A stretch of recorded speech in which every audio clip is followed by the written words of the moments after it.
बेचैन हो और हम भी बेचैन हैं, तुम भी बेकरार और करार हमें भी नहीं। इसे जिद कहूँ या कहूँ इसे गुरूर, तूफान आने से भी तुम परेशान हो और सुकून मुझे भी नहीं। खा गया अहंकार न जाने कितनों को, फिर भी रगों में खून के समान दौड़ता है यह गुरूर। न तुम्हें चैन लेने देता है और न मुझे। दोस्तों, हिंदू पुरानी कथाओं के अनुसार चंद्रवंशी नाम का एक यादव राजा था जिसकी राजधानी मथुरा थी। वह देवकी का भाई था। दोस्तों, कंस मानव के रूप में एक राक्षस प्रगति का राजा था। कंस उग्रसेन और रानी पद्मावती का पुत्र था। दोस्तों, यह बात तो जगत में प्रसिद्ध है कि कंस अपनी बहन देवकी से वास्तव में बहुत प्रेम करता था। दोस्तों, कंस का प्रेम देवकी के प्रति इतना गहन था कि वह देवकी का विवाह नहीं करना चाहता था, लेकिन अपनी बहन की जिद के आगे कंस को अपनी हार माननी पड़ी और उसका विवाह वासुदेव जी के साथ किया। वासुदेव जो कि यदुवंशी सूरवीर मारीसा के पुत्र थे। दोस्तों, वासुदेव भगवान श्री कृष्ण के पिता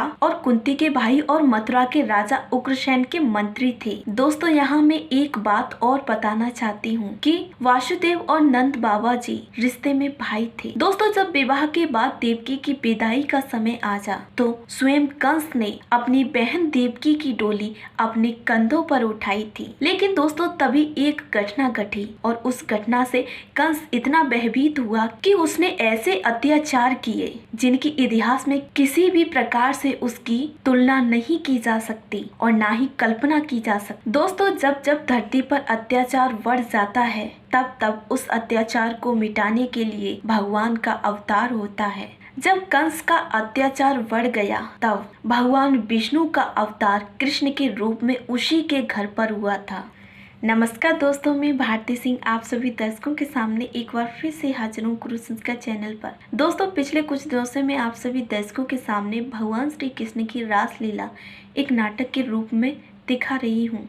दोस्तों, आज मैं आप सभी दर्शकों के सामने राजा कंस की बहन देवकी और वासुदेव जी की विवाह की इस रासलीला को दिखाऊंगी। तो चलिए दोस्तों, भगवान श्री कृष्ण की रासलीला के इस एपिसोड का आनंद उठाते हैं। जाती है भैया बेहना तेरी, जाती है भैया बेहना तेरी, ओ जल्दी बुलाना तेरे ना लगाना कसम है मेरी, जाती है भैया बेहना तेरी, जाते है भैया बेहना तेरी, बड़ा प्यार दीना तूने मेरे भैया, बड़ा प्यार के नाम है तूने मेरे भैया, जैसी प्यार करती अचड़े पे गैया,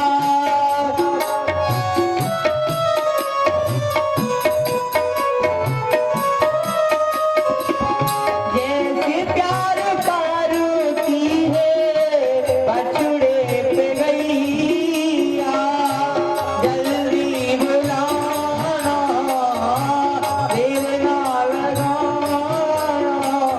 कसम है मेरी, जाती है भैया बेहना तेरी, जाती है भैया बेहना तेरी, रथ चढ़ाए तब देव की आप बनो रखवार, औचावन यति है कि तो भयो बहुत ही अभिमान, तेज चरुरा विशाल होत भई आकाश ते, होई कंस तेरो काल देवकी को सुत आतो। जब महाराज कंस अपनी बहन को विदा करने के लिए जा रहे थे तो आकाश से आकाशवाणी वाणी होने लगी। देवताओं, सोते हो या जागते हो, आज ये राजा कंस स्वयं रथ सारथी बनकर अपनी बहन देवकी को विदा करने के लिए जा रहा है। आकाश से पुष्पों की वर्षा होने दो।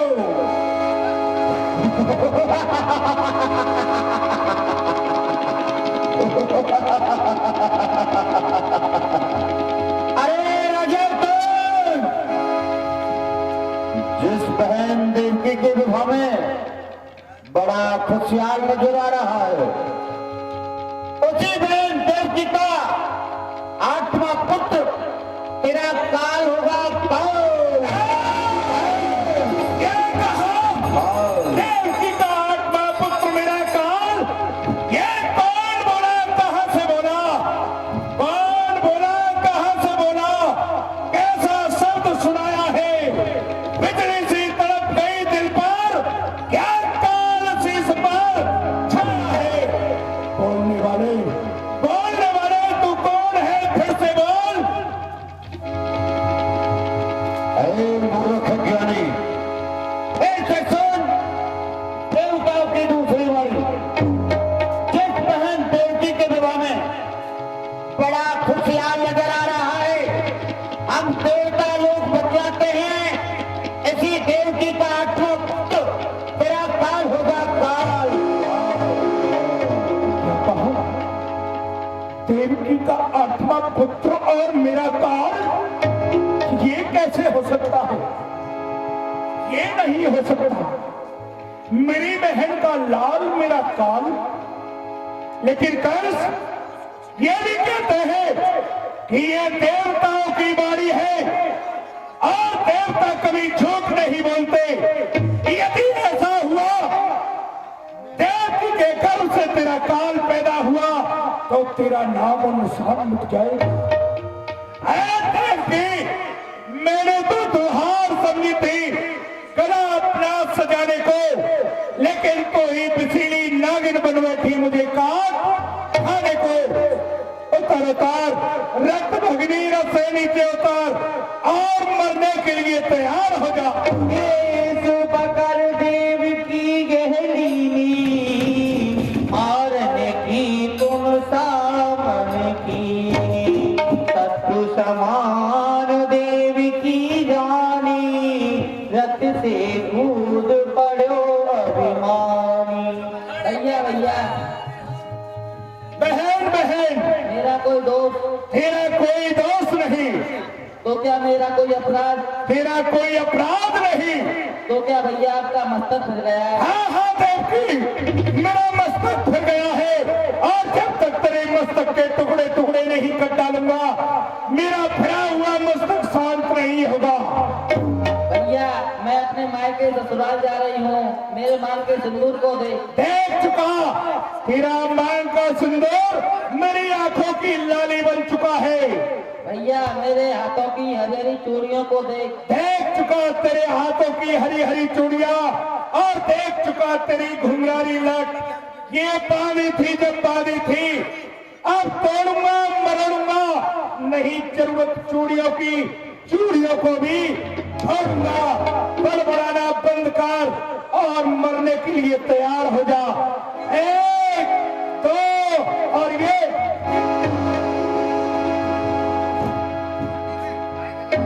राजन, अरे ये कैसा अत्याचार! तुम भाई होकर बहन पर इस तरह तलवार का वार!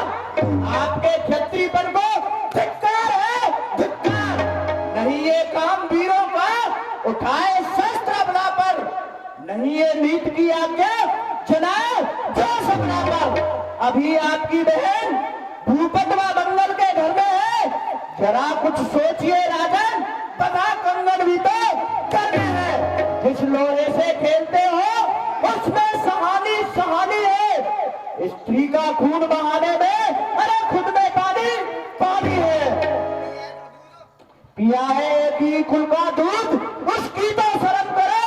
अरे तलवार करो ज्ञान में, क्षत्रिय धर्म धर्म आवाज हो जाओ, ये बदला न लग पाएगा।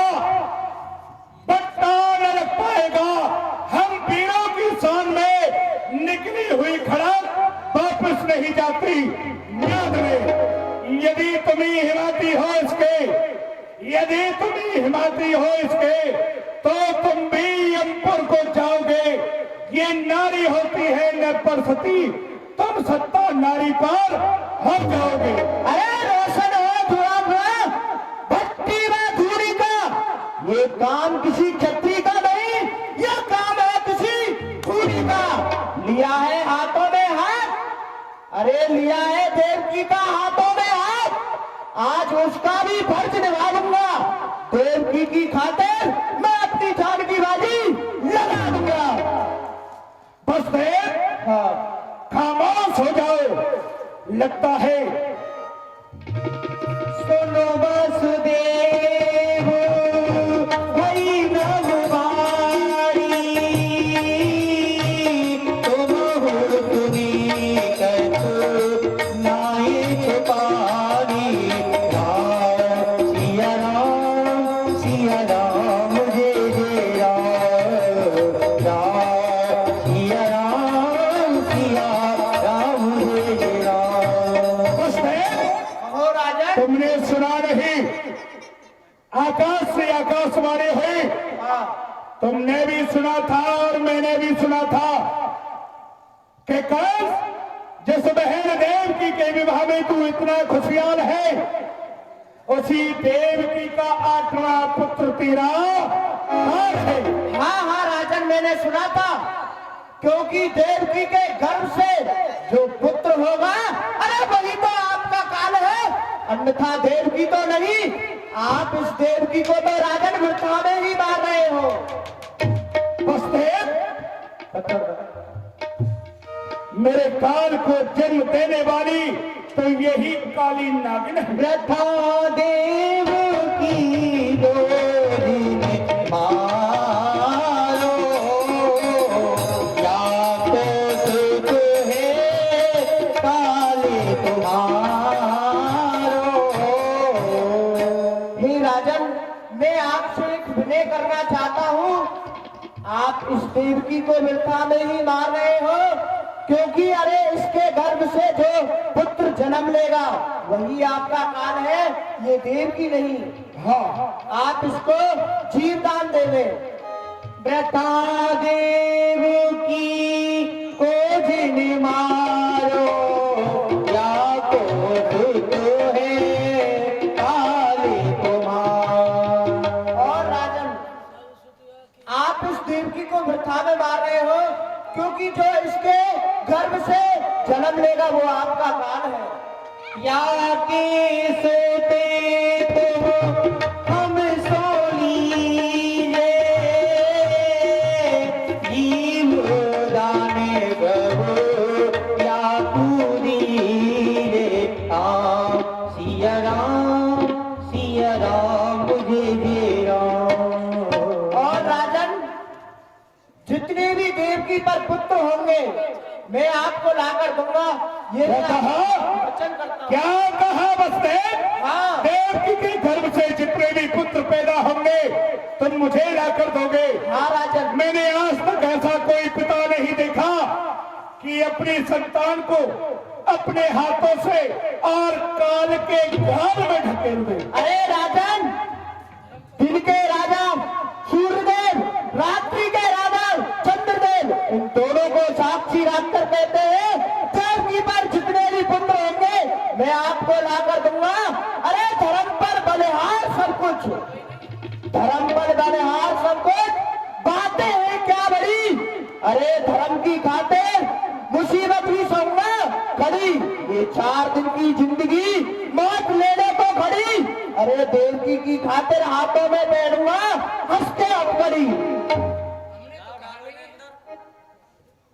दीवार बस देव, कहिए राजन। इसका मतलब देवकी के गर्भ से जितने भी संतानें होंगे तुम मुझे लाकर दोगे। हाँ राजन, ठीक है, मैं तुम्हारी बात से सहमत हूँ, लेकिन उससे पहले मुझे 3 प्रवचन चाहिए। हाँ राजन, अवश्य। मैं आपको देवकी पर तो दोस्तों आप सभी दर्शकों को भगवान श्री कृष्ण की आज की ये रासलीला कैसी लगी आप हमें जरूर बताएं। और हाँ दोस्तों, हमारे गुरु संस्कार चैनल को सब्सक्राइब करना और शेयर करना ना भूलें, ताकि मैं आप सभी दर्शकों के सामने भगवान श्री कृष्ण से जुड़ी और भी कथा कहानियाँ और रासलीलाएं ला सकूं। तो दोस्तों अब आप हमें इजाजत दें। धन्यवाद।